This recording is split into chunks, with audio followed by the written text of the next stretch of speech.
瑞克和莫蒂第6季第2集如期而至，这次莫蒂被分成51亿份，等待老爷的救援。Hello， 大家好，我们是草泥捏汉堡，今天给大家带来是瑞克莫蒂第6季第2集的内容。这集是从几个年轻人身上开始的，性格各异、人种不同的几人，开口竟然全是莫蒂的声音。在女孩的邀请下，几人一起来到操场上，台阶上的中年人一来就告诉台下听众，不是我针对谁，在座各位都是我孙子。台下一片哗然。中年人继续讲道。你我你姐，咱们3本来在电玩城愉快玩耍，结果恐怖分子来了。断电以后，游戏重启，你的人格就以50亿份被分散在所有 NPC 身上，而我就以游戏玩家罗伊的身份进来了。老爷正讲得激昂，却不断被游戏外的莫姐打扰，就像罗伊说的那样。此时电玩城里有一群外星人正在闹事情，老爷一下线就看到莫姐慌成这样，于是淡定表示：区外星恐怖分子，你就当虎胆龙威就行，你不会连虎胆龙威都没有看过吧？莫姐无语凝噎，我才17岁，我怎么可能会看过？倒也不怪桑美，毕竟那是上个世纪80年代电影了。老爷十分信任桑美，于是将外界烂摊子丢给了他，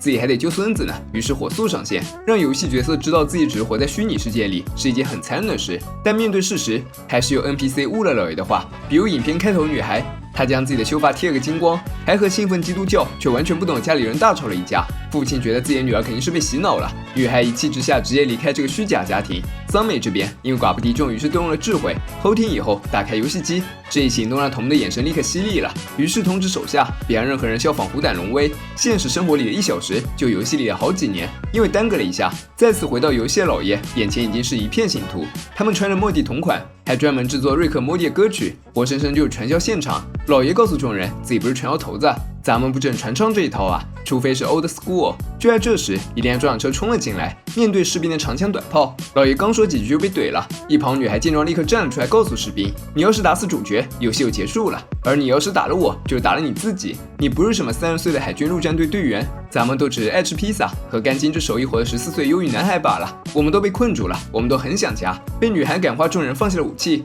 老爷从旁边那里知道，这女孩叫做玛塔。莫姐牢记老爷的话，虎胆龙威进行中，但她也就只是一个17岁的女孩，不敌外星人的真枪实弹。值得庆幸的是，这个外星人被游戏机吸引了视线，莫姐才得以将他扑倒，代价就是自己也摔了下去，幸好还有个外星肉垫。莫姐在一滩蓝血里找到恐怖分子的对讲机，立刻表示这很老牌电影。那边头目听到莫姐声音后，立刻问她是不是在模仿虎胆龙威，遇到个同好挺不容易的。头目拿着对讲机和莫姐唠起了嗑。老爷这边建造起了一座有条不紊的军事基地，而莫塔成为他的得力助手。从罗伊和周人的样貌就能看出来，游戏已经过去了很长一段时间。按照老爷的计划，再过5年，他就能带着所有人突破游戏边界回到莫蒂身上，而玛塔职责就负责说服那些笨蛋。老爷告诉玛塔，自己把他丧妻假爸爸叫来了，执拗他也变成莫蒂传销组织的一员，但他是莫蒂人格里混账那一部分。只有外星头目是虎胆龙威的死忠粉，早已将剧本牢记在心的他，准备用剧本将莫姐杀死，谁知对方是个假粉丝，根本不按剧本套路出牌。毕竟王者也没办法预判青铜的走位嘛。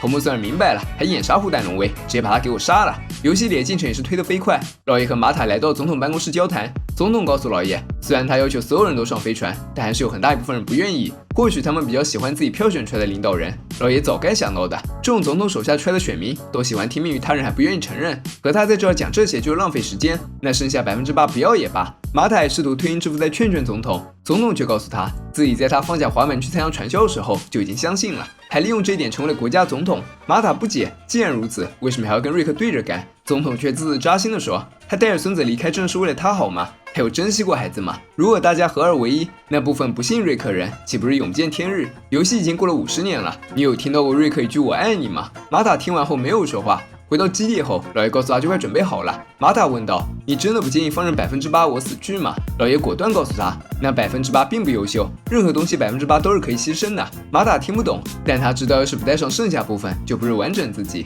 不带上他们自己也不走了。老爷闻言乐了，多你一个不多，少你一个不少，两的争执被所有人都听到了。在老爷看来，一个人都是可有可无的，但对于他们来说，此行就是放弃自己的人生，去成为陌生人身上那一点微乎其微。虽然这些人生不是真的，但是会更加长久。说完以后，其他人也附和了起来。玛塔打断叽叽喳喳的人群，他告诉老爷，所有的自己都会踏上太空船跟你走，但前提是你得跟我说你爱我们。早已分心不爱的老爷沉默了。这段沉默打碎其他莫蒂的幻想，这导致整个世界彻底分裂成2派：忠诚撤离派和赖尔不走对立派。成为赖尔不走派的玛塔直接杀入大本营，和老爷扭打在一起。老爷这才告诉他自己爱他，也尊重他，但这话说得太晚了。玛塔毫不犹豫地给了老爷一下，结果发现是个机器人，此时莫姐在战斗中打得如火如荼，外星人无能狂怒到直接开始丢手榴弹对付他。但不凑巧的是，身后的罗伊机器暴露爷孙俩身份，这下局势逆转，他直接将老爷和莫蒂当作人质。看着眼前生灵涂炭被毁掉的城邦，玛塔叹了口气，这真是自己想要的未来吗？玛塔女儿想要跟着瑞克去现实世界生活，父亲也已经过世了。玛塔找到已经垂暮老爷，老爷在这段时间里也好好反思了一下，他想要至少也得带50%的莫蒂离开。玛塔告诉他，自己来到这里就是为了告诉他自己妥协了，所有的莫蒂都会跟着他一起离开，去到现实世界成为他的孙子。自己年事已高，已经不能代替他们了。瑞克打心底觉得这是自己最棒的孙子，自己以他为荣。玛塔希望瑞克还是可以叫自己的名字玛塔。说到这，玛塔提出一个条件：游戏里进入尾声，游戏外爷孙俩被人团团围住，莫姐为了救两人丢下自己的枪。头目觉得这波自己十拿九稳，毕竟这女人根本没有看过《虎胆龙威》那种老电影，肯定不会像主角一样将枪粘到自己的背后。你猜怎么着？嘿，他又错了。头目时常拿在手里的那本书就《虎胆龙威》的剧本，而莫姐好巧不巧捡到了，于是当做侧偶读物，好好鉴赏了一下大结局。没错，莫姐这次又将头目一军，她像麦克莱恩那样掏出藏在背后的枪，电光火石间，爷孙俩也醒了过来，局势又一次逆转了。老爷直接一枪一个，趁头目还在愣神，莫姐直接拿走了他的枪。正在兴奋之余，身后走来一个老弟，他在刚才被莫姐射杀濒死体验里悟了，原来他是个食人魔，就喜欢吃那些不点赞投币的。好不容易压抑的欲望在这一刻彻底爆发，于是现在他决定回归本我，直接把那个喜欢白嫖头目给一口吃掉，撞碎玻璃飞了出去。爱看虎胆龙威和不爱看的都沉默了。等到一切结束，莫蒂走过来对老爷就是一顿彩虹屁，接着说自己无条件信任瑞克。莫姐觉得奇怪，老爷却让他放心，自己已经把所有目的都带了出来。说完，老爷转头看向游戏机，坏掉游戏机被工作人员推到储藏室内。仓库管理不明白为什么坏机器不拿去维修，工作人员告诉他，一个阔佬花钱买下这台游戏机，希望自己的存档可以继续运行，甚至送来了外接电池。但让工作人员感到惊讶的是，这个存档主角罗伊死在外太空后还在继续运行，没有重启键，并且主角变成一个过着充实生活的老太太。就这样，游戏机被封存进了杂物间，见识到一切那只幸存外星人高举着牌子站在暴风雪里，牌子上写着我恨所有人。不过还是不够大胆，毕竟《虎胆龙威3》里那可是黑白大战，通过游戏的方式，莫蒂本身平时全都分解出来。可以看出，莫蒂本身并不是看上去那样，他有着自己最聪明、最冷静、最果敢的一面，所以得以解放的人格并不想回到莫蒂的身体里，他们不想自己就这样被埋没，所以发生了反抗。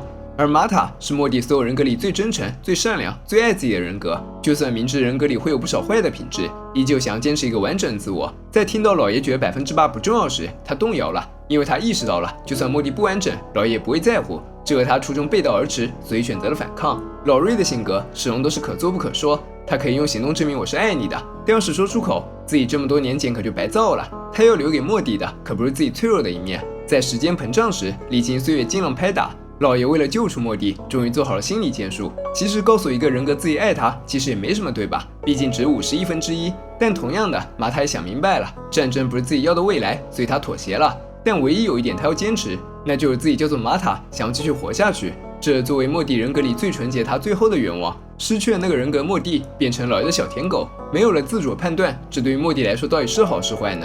从玛塔有了孩子且和自己意见不同可以看出，新一代人格有了极大的改变。那之后玛塔是否还是当初的那个玛塔？老爷最终会回来取这个特殊人格，还是放任他在时间洪流里衰老呢？咱们敬请期待。